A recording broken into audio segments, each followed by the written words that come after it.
Hello everyone, कैसे हैं आप सभी। और ये हमारा कोर्स चल रहा है प्रोबेबिलिटी पर, जो मेनली एनडीए के लिए डिजाइंड है। ये कंप्लीट कोर्स है। इसमें मैंने आपको सभी टाइप्स बेसिक से एडवांस तक कवर्ड अप करवा रखे हैं। टाइप वाइज क्वेश्चंस हैं, बेसिक टू एडवांस सब कुछ है यहाँ पर। और अब ये चल रहा है टाइप 6 कंडीशनल प्रोबेबिलिटी।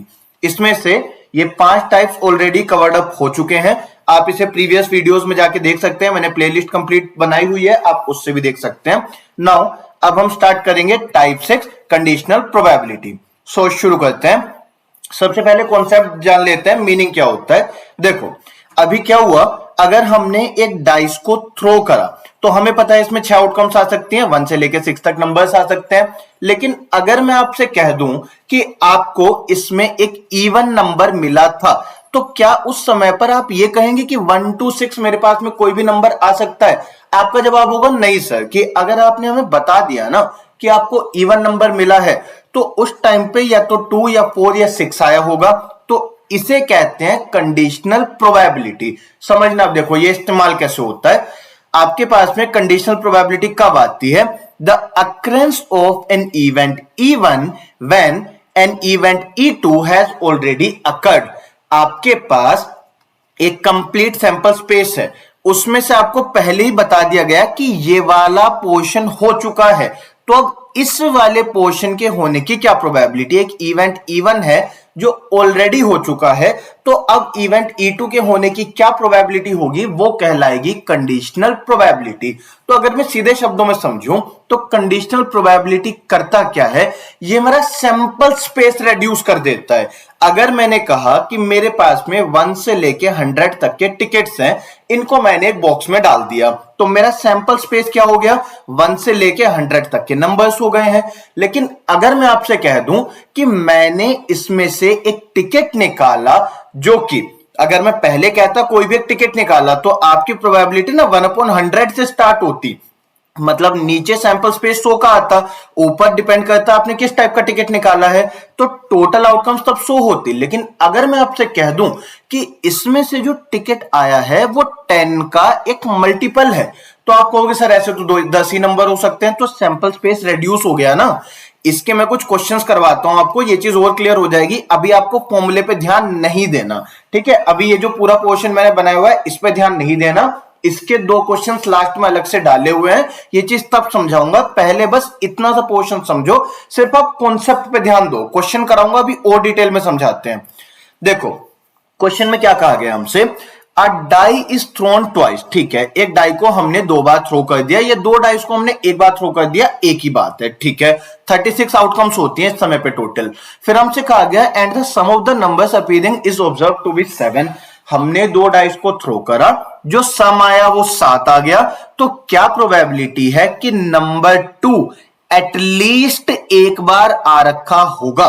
देखो अगर मैंने 2 डाइस थ्रो करे होते तो मेरा सैंपल स्पेस क्या बनता? 1 के साथ में 1 आ सकता है, देन 1 के साथ में 2 आ सकता है, 1 के साथ 3, 4, 5 और 1 के साथ में 6 आ सकता है। ऐसे ही हमारे पास आ सकता है 2 1, ऐसे ही आ जाएगा 3 1, ऐसे ही 4 1, ऐसे ही 5 1, ऐसे ही 6 1। इन सब के साथ में 2 3 4 5 6, ऐसे ही 3 के साथ, ऐसे ही 4 के साथ, ऐसे ही 6 के साथ, लास्ट नंबर आ जाता 6,6। अगर मुझसे सिर्फ इतना कहते कि मैंने 2 डाइस थ्रो करे हैं, तो उस समय पर मुझे 36 आउटकम्स लेनी पड़ती। लेकिन हमसे कहा क्या गया है? देखो हमसे बोला गया कि 2 डाइस को थ्रो किया गया and the sum of the numbers appearing is observed to be 7। 2 numbers का जो सम आया है वो 7 आ रखा है। ये मेरे पास एक गिवन कंडीशन है, तो मुझे ये पूरा लेने की जरूरत नहीं है। सुनना, हमसे कहा गया 2 नंबर्स का सम 7 आया, तो आपने कहा सर 1 1 तो मेरे पास कभी चांस ही नहीं हो सकता ना, 1 2 मेरे पास कभी नहीं आएगा। हमसे कहा गया जब सम 7 आ रखा है, तो जो मेरा सैंपल स्पेस बनेगा वो किस किस से बनेगा? वो बनेगा 1,6 से क्योंकि सम 7 है, वो बनेगा 2,5 से क्योंकि सम 7 है, देन 3,4 से सम 7, देन 4,3, 5,2 और लास्ट में आ जाएगा 6,1। इसके अलावा तो कोई और आउटकम नहीं हो सकती ना, अगर उसने पहले ही बोल दिया कि सम 7 आ रखा है। तो इस समय पर 36 आउटकम्स नहीं हो सकते टोटल, इस समय पर 6 आउटकम्स होंगी टोटल, ठीक। फिर कहा गया what is the conditional probability that the number 2 has appeared at least once, कम से कम एक बार नंबर 2 आ रखा हो। तो मेरे फेवरेबल कौन से हो गए, एक तो ये वाला और एक ये वाला, इन दोनों में 2 आ रखा है ना। टोटल आउटकम्स कितनी है, 6, ये हमने लिख दिया, ये हमारे पास आ रखी है total outcomes. Then favourable outcomes कितनी आ रखी हैं, 2, क्योंकि इसमें 2 आ रखा है, तो ये आ गई है हमारी फेवरेबल आउटकम्स। तो इस समय पर प्रोबेबिलिटी कितनी हो जाएगी, 1/3, यही मेरा आंसर है। तो इस समय पर मुझे ये सब कुछ बनाने की जरूरत नहीं थी, मुझे कंडीशनल प्रोबेबिलिटी की मदद से अपना सैंपल स्पेस छोटा करना है। सैंपल स्पेस छोटा हो जाएगा तो कैलकुलेशन भी आसान हो जाएगी और डायरेक्टली आपका ये प्रोबेबिलिटी आ सकती है। इसमें आपको कोई फॉर्मूले की जरूरत पड़ी नहीं पड़ी, इसलिए अभी तक हमने फॉर्मूला सीखा भी नहीं है। ठीक, आगे चलते हैं। अ डाई इज रोल्ड, एक डाइस को रोल करा गया, हमें पता है 6 आउटकम्स हो सकती हैं, पर अभी बनाना नहीं है, अभी ये वाली आउटकम्स हमें छोड़ देनी है। अगर कंडीशनल प्रोबेबिलिटी में क्वेश्चन आ रहा है, उसने पहले से ही हमें कुछ कंडीशन दे दी है।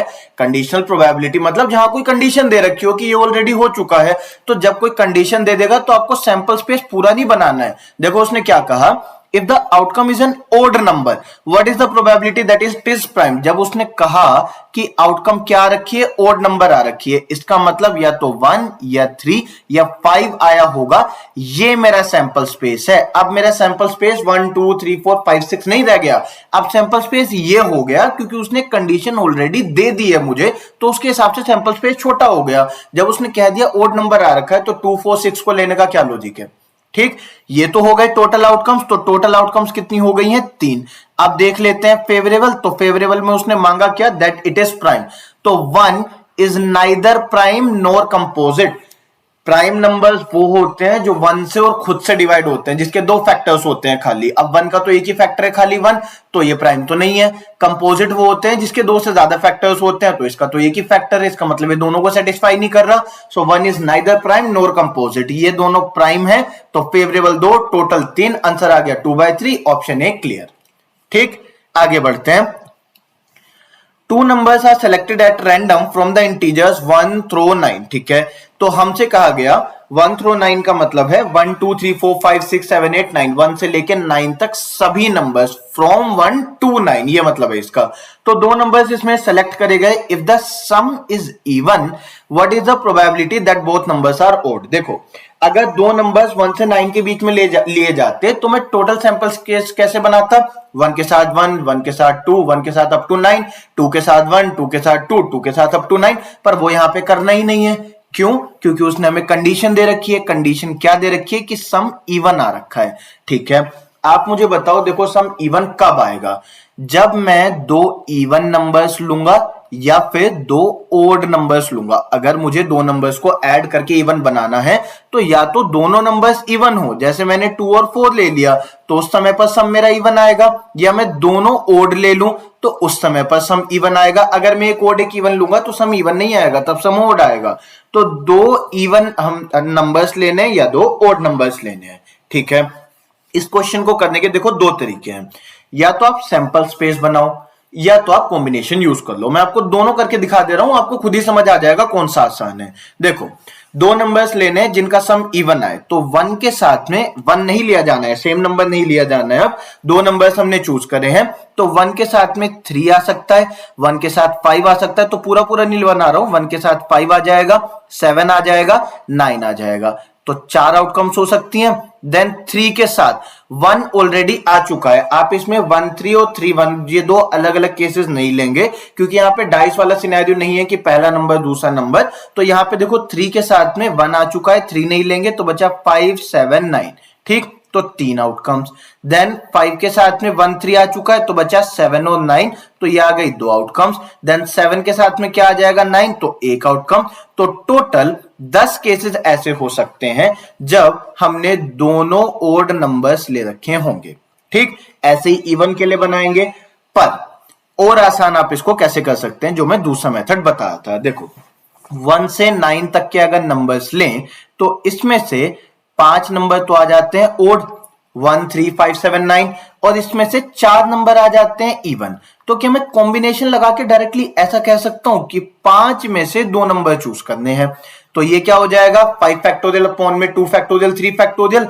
सो 5 इंटू में 4, 3 फैक्टोरियल कट गया, बचा अपॉन में 2, ये कितना आ गया 10। तो ये भी तो सेम ही आ रहा है ना 10, तो आपको ऐसे बनाने की जरूरत नहीं है। अब 4 इवन नंबर्स हैं तो 4 में से 2 चूज करने हैं, तो ये आ जाएगा 4 फैक्टोरियल अपॉन 2 फैक्टोरियल 2 फैक्टोरियल, तो यानी कि 4 इंटू 3 अपॉन में 2, तो ये आ जाएगा 6।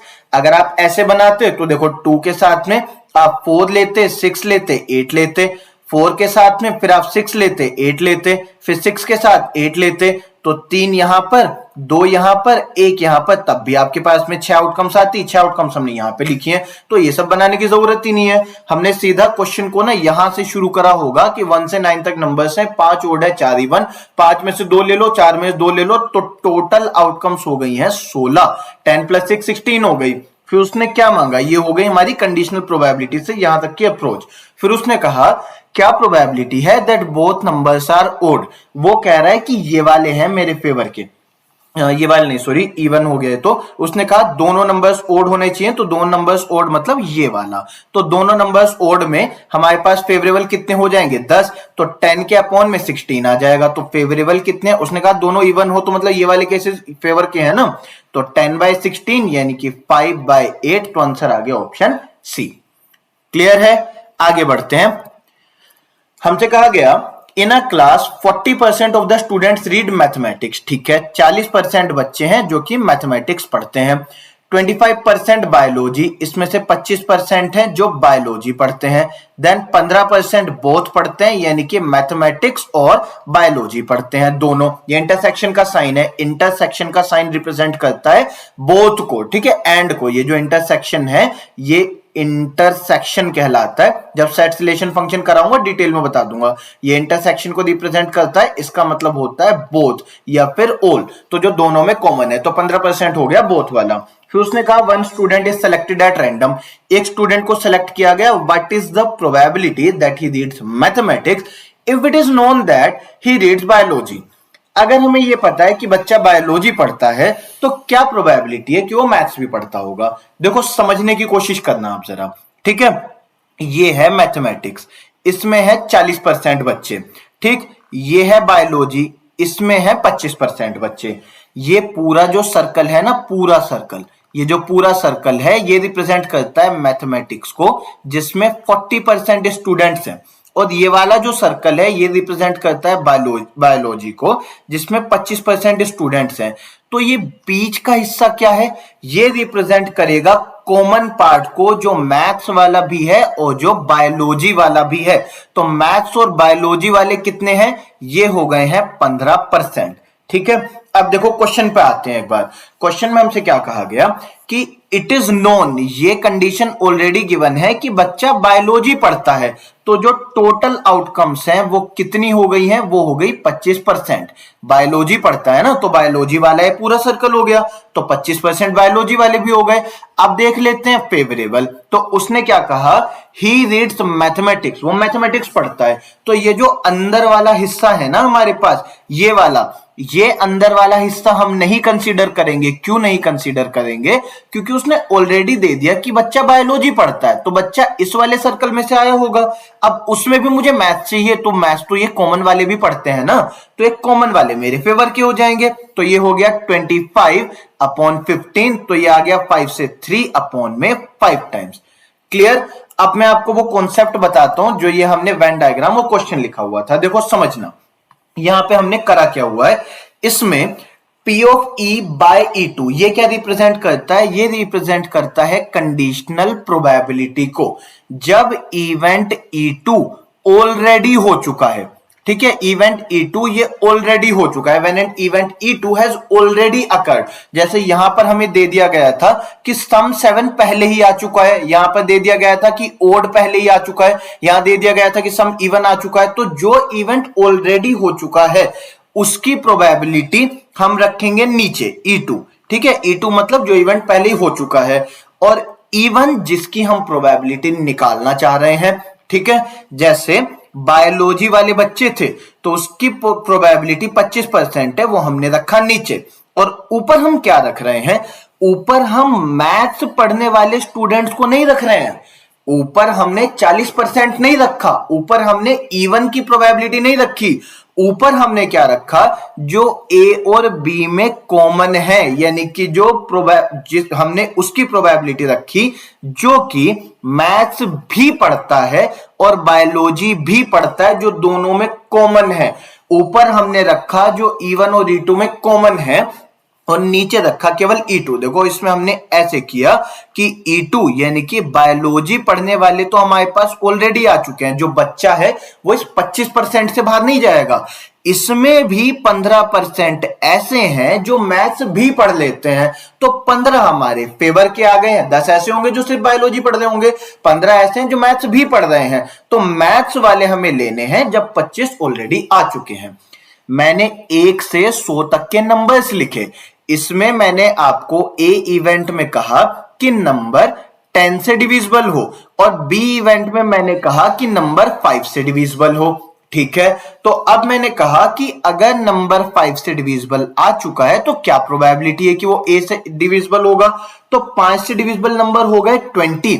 अब इस 20 में कुछ नंबर्स, एक्चुअली 10 नंबर्स ऐसे भी रहे होंगे जो 10 से डिविजिबल है, तो उनकी प्रोबेबिलिटीज मुझे यहां पे रख देनी है। एक बार जरा क्वेश्चन के हिसाब से समझ के देखो, हमने इसमें ये करा। देखो अगर इस क्वेश्चन को मैं देखूं तो इसमें हमने कर क्या रखा है, हमसे कहा गया नंबर्स का सम 7 आ रखा हो, तो नंबर्स का सम 7 इन सब केसेस में आ रखा होगा।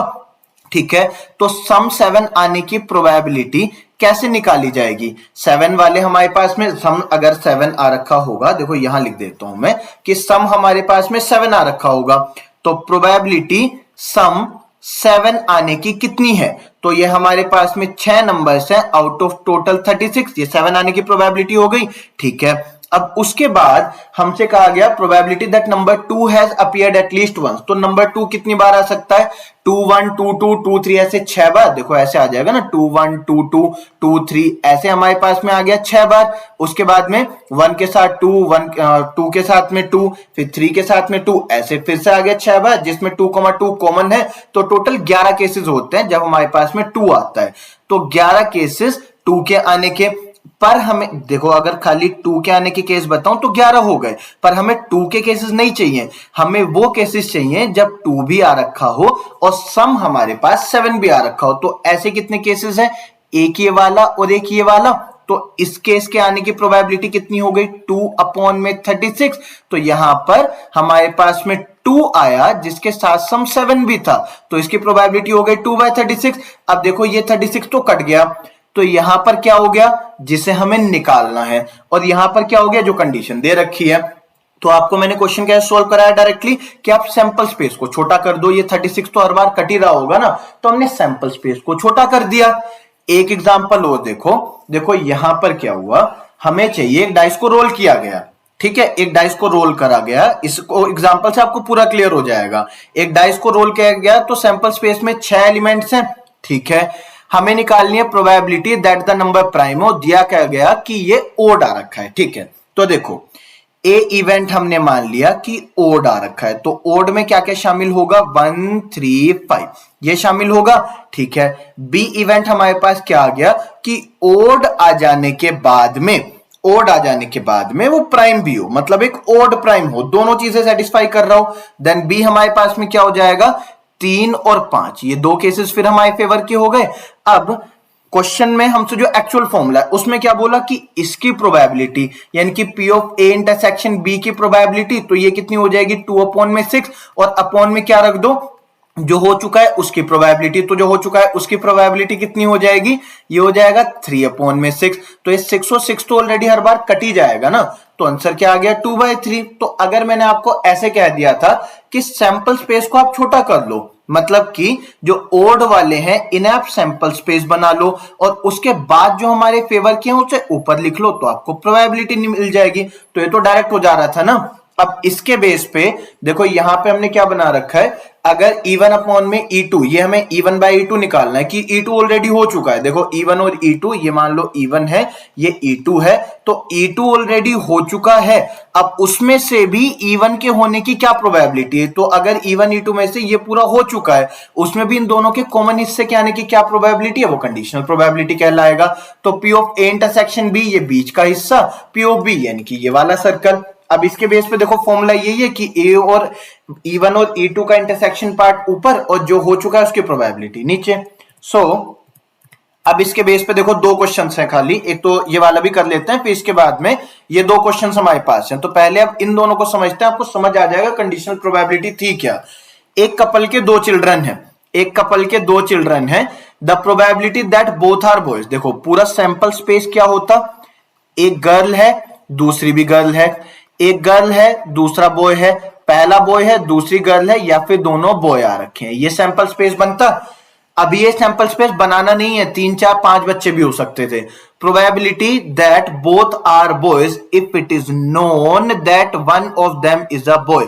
अब हमसे ये कह दिया गया कि दोनों लड़के कि इन दोनों में से एक लड़का है, तो ये सैंपल स्पेस काम नहीं करेगा, ये सैंपल स्पेस नहीं लेना है। जो हमें ऑलरेडी कंडीशनल दे रखी है, जो हमें ऑलरेडी कंडीशन दे रखी है, उसके हिसाब से सैंपल स्पेस क्या बन रहा है, या तो गर्ल बॉय या बॉय गर्ल या फिर बॉय और बॉय। उसने कहा कम से कम एक लड़का है, तो इन तीनों में से तो कोई एक कंडीशन हो सकती है। अब टोटल हमारे पास में क्या आ गया, 3। फेवरेबल क्या है, उसने कहा कि probability that both are boys, तो दोनों बॉयज होने की प्रोबेबिलिटी, हमें फेवरेबल आउटकम्स यहाँ पे 1 है, तो 1/3 ये हमारा आंसर। तो आपको कंडीशनल प्रोबेबिलिटी में ये जो लाइन दी होती है ना, इट इज नोन, ये ऑलरेडी गिवन है, उसकी मदद से सैंपल स्पेस छोटा करो तो प्रोबेबिलिटी, कंडीशनल प्रोबेबिलिटी आपकी आ जाएगी। देखो क्वेश्चन में यहां पे हमसे क्या कहा गया, एक डाइस को 2 बार फेंका, ये ऑलरेडी हो चुका है, सम अपीयर्ड वंस, ये ऑलरेडी हो चुका है, ठीक है। ये वाला देखो, if E and F be event such that P of E दे रखा है, P ऑफ F दिया है, P of E intersection F दिया है, P of E by F निकालना है। तो क्या फॉर्मूला था हमारे पास में, P of E intersection F upon P of F। तो P of E intersection F कितना है, 1/5, और P ऑफ F हमारे पास में कितना है, 1/4। सो ये 4 चला जाएगा ऊपर, आंसर आ गया 4/5, यानी कि ऑप्शन बी। क्लियर, आगे चलते हैं। हमसे कहा गया E और F दो इवेंट्स हैं, E F इंटरसेक्शन F, इन सब की प्रोबेबिलिटी दी है, P ऑफ F बार। अब F बार का मतलब क्या होता है, नोट A, इसका मतलब होता है नोट F, यानी कि नोट F मतलब टोटल प्रोबेबिलिटी में से F की प्रोबेबिलिटी माइनस कर देंगे तो नोट F आ जाएगा। अब हमसे कहा गया P of F bar upon में E बार, इसका मतलब यह है कि E बार ऑलरेडी हो चुका है, ठीक है, E के ना होने का जो सिनेरियो है वो ऑलरेडी हो चुका है, और हमें कंडीशन निकालनी है P of F bar intersection E बार की। इसके लिए मैं आपको सीधा फॉर्मूला बता देता हूं, पर एक बात समझो ताकि आपको याद भी रहे। देखो ये है मान लो F और ये है मान लो E, ठीक, और ये जो बॉक्स बना रखा है ये हो गया टोटल, ये हो गया यूनिवर्सल, ठीक। तो अगर हमसे एक आगे इसको थोड़ा सा ठीक से बना लेते हैं, तो अगर देखो हमसे कहा गया कि ये आपके पास में यूनिवर्सल है, तो नोट F और नोट E हम निकालना सीख लेते हैं। देखो P ऑफ E बार का मतलब सीधा सीधा 1 में से E को माइनस कर लो, ठीक है, 1 में से अगर E की प्रोबेबिलिटी माइनस कर देंगे तो E बार यानी कि नोट E आ जाएगा। अब उसने कहा F नहीं होना चाहिए, तो F नहीं होने का मतलब क्या है, ये तो है F, इसके बाहर का हिस्सा, ठीक है। उसने कहा ई नहीं, इसके बाहर का हिस्सा कौन सा हो जाएगा, नोट F का मतलब हो जाएगा, देखो ये वाला पार्ट, ये जो बाहर आ रखा है ना सब कुछ ई को शामिल करके, ये आ जाएगा आपके नोट F में, ये सब नोट F है। उसके बाद उसने क्या कहा, उसने कहा नोट E, तो नोट E में क्या शामिल हो जाएगा, जो कुछ E में नहीं आ रहा है, तो E में क्या क्या नहीं आ रहा है, ये वाला पार्ट, ये वाला पोर्शन E में नहीं आ रखा है, ठीक, ये वाला पोर्शन E में नहीं आ रखा है, तो जो E में नहीं आया वो ये हो गया। अब उसने कहा इन दोनों का कॉमन ले लो, तो इन दोनों का जब मैं कॉमन लूंगा तो ये जो बाहर वाला हिस्सा है ना, ये वाला इंटरसेक्शन मतलब कॉमन होता है, तो ये बाहर वाला हिस्सा आ जाएगा, और ये बाहर वाला हिस्सा क्या रिप्रेजेंट करता है, नाइदर को, ना यानी कि ना तो F आ रखा होगा ना E आ रखा होगा। और अगर मुझे नाइदर निकालना हो तो मैं क्या करूं, मैं E और F दोनों का आइदर निकाल दूं, कि या तो E आएगा या तो F आएगा। इस पूरे को अगर देखो मैं 1 में से माइनस कर दे रहा हूं तो बाहर वाला हिस्सा आ जा रहा है, तो हमारे पास आइदर निकाला कैसे जाता है, ई यूनियन एफ कैसे निकाला जाएगा, ई की प्रोबेबिलिटी प्लस एफ की प्रोबेबिलिटी माइनस जो इन दोनों में कॉमन आ रखा होगा। देखो ई का पूरा बॉक्स ले लो, एफ का पूरा बॉक्स ले लो या सर्कल ले लो और ये जो कॉमन रिपीट हो गया इसको हटा लो। ठीक, सेट्स में और डिटेल में भी बताऊंगा मैं ये सारी चीजें आपको, अभी तो बस प्रोबेबिलिटी के लिए समझो। तो ई की प्रोबेबिलिटी कितनी है 1/4, एफ की प्रोबेबिलिटी कितनी है 1/3, माइनस दोनों में कॉमन कितना आ रहा है 1/5। सिंप्लीफाई करूंगा नीचे आ जाएगा 60, 4 से कैंसिल हुआ 15 टाइम्स, देन 3 से 20 माइनस यहाँ पे 12, ये आ गया 35, ये आपका 20, 34 से 20 आएगा, 15 आ गया, 15 4 जा, ठीक है, 3 से 20, 5 से 12, ठीक है, ये हमारे पास में 37, ओके ठीक है, ये आ गया आपका 35 माइनस में 12 कर देंगे, ये आ जाएगा 23/60, ठीक है। तो 1 माइनस में आपका ई यूनियन एफ यानी कि 1 माइनस 23/60 अपॉन में 1 माइनस में पी ऑफ ई की प्रोबेबिलिटी कितनी है 1/4, तो ये कितना आ जाएगा 37/60, ये आ जाएगा 3/4, ये आ गया 37/60 और यहां पर आ गया 3/4, तो 4 से 60 कैंसिल हुआ तो आंसर आ जाएगा 37/45, दैट मींस ऑप्शन ये आ जाएगा हमारे पास डी वाला। ठीक, यहां पे हमने ये पोर्शन सीखा कि ई इंटरसेक्शन एफ, अगर आपको अब डायरेक्टली देखो ये दे रखा होगा ना P of A bar intersection F B bar, अगर ये निकालना हो तो आप 1 माइनस में P of A union B कर देना, ये सीधा हमारे पास फॉर्मूला है, यहां पर हमने यही बना रखा है। ठीक, बार बार पूरा बनाने की जरूरत नहीं है, आप इसे डायरेक्टली अब यूज कर सकते हैं। सो ये आपका टाइप कंप्लीट हो गया, कंडीशनल प्रोबेबिलिटी हो चुकी है। देन नेक्स्ट टाइप में इसी के बेसिस पे अगली जो थ्योरम है बेस थ्योरम वो हम सीखेंगे। सो आप चाहे तो चैनल को लाइक सब्सक्राइब शेयर कर सकते हैं अगर आपको हार्डवर्क पसंद आ रहा है तो। So this is done for this session, so thank you.